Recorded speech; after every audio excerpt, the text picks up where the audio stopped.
ఆగిలిపడి ఉండగా. ఈ మాట చాలా ఆశీర్వాదకరమైనటువంటి మాట. ఈ గార మండలంలో ఈ కొంకేంపేట మరి వారు వరదరాజు గారిని బట్టి గ్రామానికి కూడా పేరు వచ్చింది. రెండోది, వరదరాజు గారు మతం మారలేదు కానీ క్రీస్తు మార్గాన్ని పరిశోధించి పరీక్షించి అధ్యయనం చేసి దేవుని ప్రత్యక్షతలో వారు తెలుసుకున్నారు. అంతే కదమ్మా?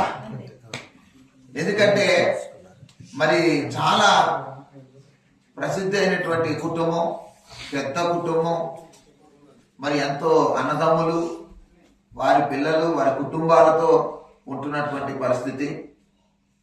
మరి రెండవది ఏంటంటే, ఒక మంచి వైద్య వృత్తిలో కొన్ని వేల లక్షల మందికి, కొన్ని గ్రామాలకి ఆయన ఎంతో పెన్నిదిగా, దేవుడిగా, ఎంతో మందికి ఆపద్ బాంధవుడిగా, మరి అనేక మందికి దేవుని యొక్క ప్రేమను క్రియల్లో చూపించిన